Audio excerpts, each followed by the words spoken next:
So, of course, golf is the big item right now here in the Sand Hills. And if you've got an injury or you want to prevent one, you need to make sure you take great care of your body. That's why I'm talking with Randy Ballard about some golf fitness. Great to have you with me. Thank you. Thank you. Okay, so what do we need to know first? So the first thing is we want to work on our legs, because a lot of the golf swing, people think about their back and their arms doing the swing, but you really want to be able to generate force from your legs. We can just start with a few squats. Of course squats. He wants to do squats now that my thighs are hurting. So what you want to do is keep your weight on your heels. Your heels are right under your hips. So you don't want to be out really wide and you want to be really close together. Okay. Your heels are right under your hips, and let's just do a couple, maybe 3, so we're sitting back with those hips, working on getting those legs a little stronger. Okay. Ordinarily, so I'd go down as low as you are, but not today. So we're building a foundation, right? So my favorite expression about golf is you can't shoot a cannon from a canoe, okay?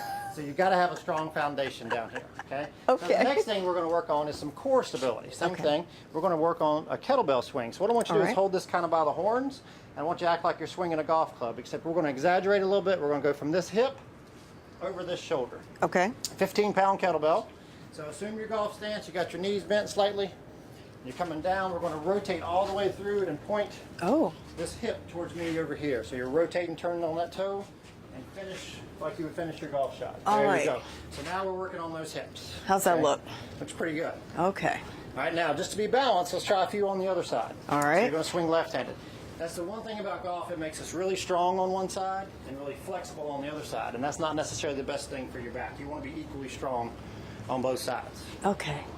Okay. So we get the kettlebell. So that works on strength. We talked a little bit more about strength and stability with the squats, and then the last thing we're going to work on is power. Okay. So the guys today are heading at crazy amounts of distance, 350 yards and that kind of thing. So back up a little bit. A lot of power. Okay, so you're going to face this way. I want you to be in your golf stance. Knees are slightly bent, and your arms are right out in front of you. Maybe tilt forward just a little bit more at the waist. You're going to come back like this, and then you're going to turn those hips and throw the ball to me. Good. So when you finish, I want you to, just like we did on the kettlebell, I want this right hip to turn. All the way to me. Okay. Come back and turn. Good. So now let's make sure you're keeping your eyes on the ball down there. Pretend there's a ball on the ground.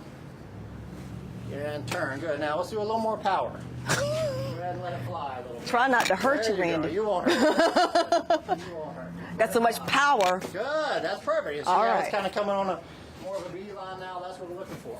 You ready? Perfect. So ideally what we want to do is if we had like a brick wall or something like that, you could come back and really let it fly off the wall and let the ball bounce back to you. Okay. And that's how you generate that power in the core. Gotcha. Okay? Last thing we'll do is a little bit of flexibility. Normally you would do flexibility lying down, but there's a couple things we can do standing up. Okay. So I want you to get in your golf stance again. I want you to put your left hand down in the middle, and I want you to reach your right hand back as far as you can and look back at that right hand. Good, and then come back to the center, and then we're going to go out to the other side. So we're going to reach back, kind of open up. So we're working on stretching. Do a couple more of those for me. We're working on stretching the lower back, but also these muscles in front of the shoulder. Oh yeah, I feel that. Shoulder. Maybe you can turn your hips far enough, but if you're tight here, you won't be able to get that club head back far enough. Would you do these exercises before you go play or after?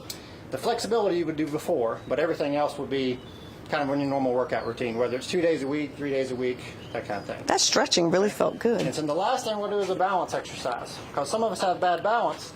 We get over the ball, maybe we're not on a very even lie. We start to lose our balance and we stand up, and that's how we end up topping the ball. Yeah. So a really good exercise is try to stand on one foot, put your arms across here, and then just nice and easy, do a little bit of a shoulder turn. Okay. Well, these are great exercises, Randy. Thank you so much.